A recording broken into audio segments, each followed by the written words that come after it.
আসন সক্ষমতা অনুযায়ী শিক্ষার্থী পাচ্ছে না দেশের টেকনিক্যাল স্কুল ও কলেজগুলো। প্রতি বছর এসব প্রতিষ্ঠানের ৬২% আসন শূন্য থাকছে।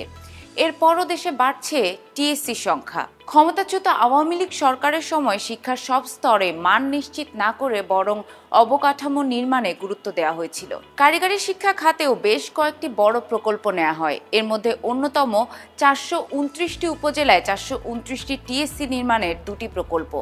এর মধ্যে একটি প্রকল্পে ১০০টি এবং আরেকটি প্রকল্পের অধীনে নির্মাণ হচ্ছে ৩২৯টি প্রতিষ্ঠান। চলতি বছর পর্যন্ত এগুলোর মধ্যে ৯১টি টিএসসিতে শিক্ষা কার্যক্রম শুরু হয়েছে। এসব প্রতিষ্ঠানের প্রায় ৫০% শিক্ষকের পদ শূন্য। প্রয়োজনীয় সংখ্যক দক্ষ শিক্ষক ও প্রচারণার অভাবসহ বিভিন্ন কারণে এই প্রতিষ্ঠানগুলো শিক্ষা কার্যক্রম শুরুর পর এখন পর্যন্ত কোনো শিক্ষাবর্ষে আসন সংখ্যা অনুযায়ী শিক্ষার্থী পায়নি। কারিগরি অধিদপ্তরের তথ্য অনুযায়ী প্রতিষ্ঠানগুলোর ৬ষ্ঠ থেকে ৮ম শ্রেণী পর্যন্ত শিক্ষার্থীদের প্রি ভোকেশনাল এবং ৯ম থেকে দ্বাদশ শ্রেণী পর্যন্ত কমপক্ষে ৪টি করে ট্রেডে পড়াশোনা করানো হয়। এছাড়া এসএসসি ও এইচএসসি ভোকেশনাল কোর্স সহ বিভিন্ন ট্রেডের প্রশিক্ষণ দেওয়া হয়। বর্তমানে সব কোর্স চালু আছে এবং এমন প্রতিষ্ঠানে বেশিরভাগ আসন ফাঁকা থাকছে। আগের ৬৪টি সহ বর্তমানে ১৫৫টি টিএসসির কার্যক্রম চালু রয়েছে।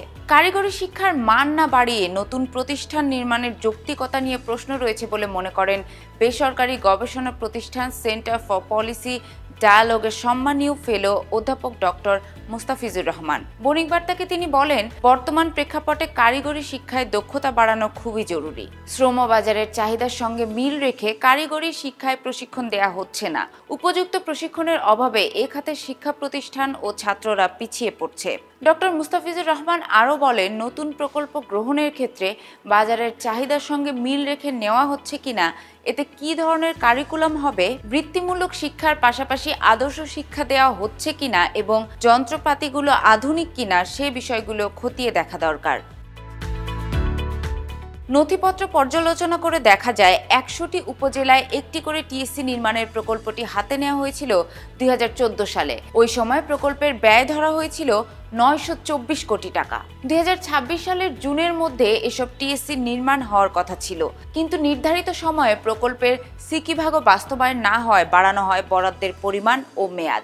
২ বছর মেয়াদের সে প্রকল্প ২০২৫ সালে এসেও শেষ হয়নি। সম্প্রতি কারিগরি শিক্ষা অধিদপ্তর থেকে প্রকল্পটির ৩য় সংশোধনের প্রস্তাব পরিকল্পনা কমিশনে পাঠানো হয়। এ নিয়ে ১২ই আগস্ট পরিকল্পনা কমিশনের আর্থ সামাজিক অবকাঠামো বিভাগে প্রকল্প মূল্যায়ন কমিটির সভা অনুষ্ঠিত হয়েছে।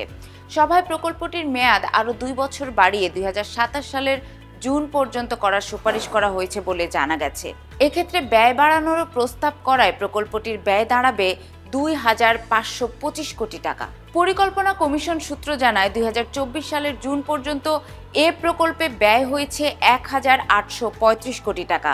এক্ষেত্রে বাস্তবায়ন অগ্রগতি ছিল ৭৬.২৩%। পরিকল্পনা কমিশনের আর্থসামাজিক অবকাঠামো বিভাগের সদস্য ডক্টর কাইয়ুমারা বেগম বণিক বার্তাকে বলেন, আমাদের ইচ্ছা থাকলেও প্রকল্পটি বন্ধ করা যাচ্ছে না, কারণ ইতিমধ্যে প্রকল্পের আওতায় অনেক কাজ সম্পন্ন হয়েছে। সরকারও দেশে কারিগরি শিক্ষার বিষয়ে গুরুত্ব দিচ্ছে। দেশে শিক্ষিত বেকারের সংখ্যা দ্রুত গতিতে বাড়ছে। এ অবস্থায় কর্মসংস্থানমুখী শিক্ষা ব্যবস্থার কোনো বিকল্প নেই।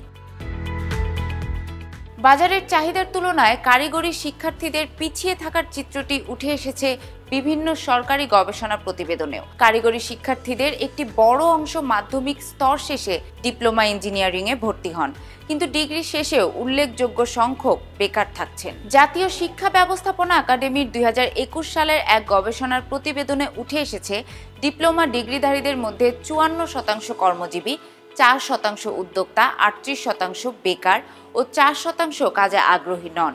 শহরের তুলনায় গ্রামাঞ্চলে বেকারত্বের হার বেশি। গ্রামাঞ্চলে মাত্র ৪৮% ডিপ্লোমাধারী কর্মক্ষেত্রে রয়েছেন। ওই প্রতিবেদনের তথ্য অনুযায়ী কর্মজীবীদের ৬৫% বেসরকারি প্রতিষ্ঠানে, ২৪% ব্যক্তি মালিকানাধীন প্রতিষ্ঠানে, ৬% স্বায়ত্তশাসিত প্রতিষ্ঠান বা এনজিওতে ও ৫% কাজ করছেন সরকারি প্রতিষ্ঠানে। কারিগরি শিক্ষা বোর্ডের চেয়ারম্যান প্রকৌশলী মোহাম্মদ রুহুল আমিন বণিক বার্তাকে বলেছেন, বর্তমানে শিক্ষা প্রতিষ্ঠানগুলোয় যে শিক্ষক সংকট রয়েছে তা দ্রুততম সময়ে নিয়োগের মাধ্যমে দূর করার চেষ্টা চলছে। সম্প্রতি নতুন প্রায় 1600 শিক্ষক যোগদান করেছেন। তবে এ খাতে শিক্ষার্থী বৃদ্ধিতে সরকারকে অবকাঠামো নির্মাণের পাশাপাশি নীতিগত কিছু সিদ্ধান্ত নিতে হবে। কোন ধারায় কত সংখ্যক শিক্ষা প্রতিষ্ঠান থাকবে, সেগুলোয় কত শিক্ষার্থী পড়বে তা সুনির্দিষ্ট করে দেওয়ার প্রয়োজন।